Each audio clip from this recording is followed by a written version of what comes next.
During a rained-out game at the Polo Grounds, Waite's memory takes him back to the 20s and his days as a Yankee pitcher and his first chance at a 20-game season. And I can remember that crucial series when they had brown and white barrels on the street corners in which the fans were asked to contribute to the welfare of the St. Louis Browns, who, if they won the pennant, were going to have a holocaust of a celebration down there, and were going all out to treat the Browns to wonderful things. Those were the days in which George Sisler, Horseface Ken Williams, Baby Doll Jacobson, Marty McManus, Urban Shocker, and Johnny Tobin and those fellows were playing for the St. Louis Browns. They had a real good ball club. Dixie Davis and Elam Van Gilder and those players who played for them. And that was the days when the ushers in the St. Louis ballpark were standing up behind the Yankee bench, yelling out imprecations at the Yankee ball players, and Joe Bush, one of our pitchers, and the fellow who used to box with Lou Tendler all season long, all winter long, used to box with Lou Tendler, a great lightweight champion of his day, or a great lightweight. I guess Tendler was never champion. Climbed into the stand and beat up on a couple of ushers down there when the fans were going to run the Yankee ball players out of the park, when Ruth had to scramble out one window to get free and rid of the people there, and when it was a little precarious around the ballpark to even enter or leave during that particular series. And the Yankees managed to beat the Browns 2 out of 3 in that series.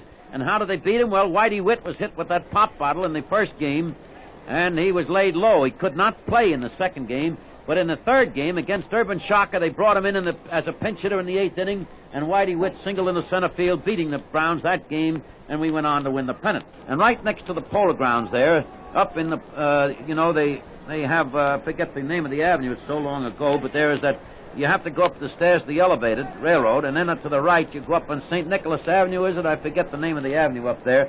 But it leads up to a set of apartment houses, which a lot of the ball players used to live at the time. But there must be 150 steps going up to that street up there.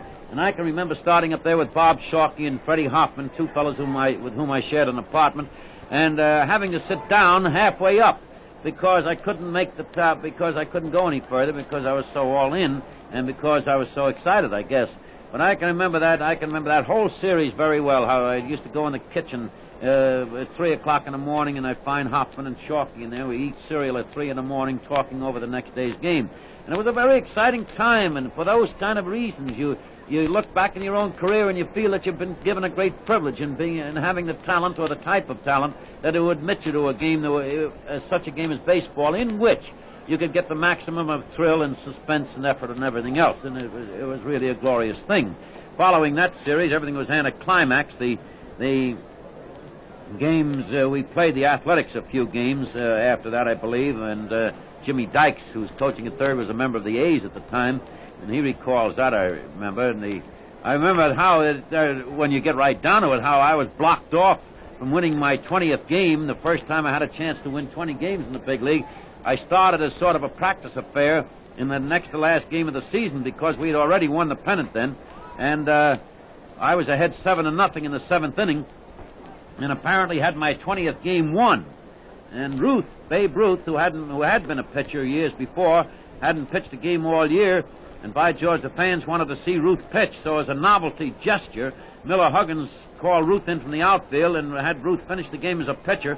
And by George, if the Athletics don't tie the score 7-7, and then Ruth in the 9th inning hit another home run and won the game 8-7 again. And by George, they don't give him the credit for winning the ball game. After I'm ahead 7-0 and retired from the game just as a novelty idea to let the fans take a peek at Ruth pitch. And that was my 20th win, and never got it. So I had to wait quite a number of years then before I won 20. That was up till 1927. But they were wonderful years, wonderful years. Lefty old duel. Yeah, Jack was just looking in the book here. He says that lefty old duel. Sure, Frank O'Doul, Lefty O'Doul. Why did you discover that? Why did you look at that, Frank? Jack? A pitcher with the Yankees. Well, sure. The Yankees. Certainly. Lefty O'Doul was a pitcher there with the Yankees in 1922. He'd been around the big leagues quite a long while, and I want to tell you, you see, Central Park West, O'Doul was a nut. Did you know that? You didn't?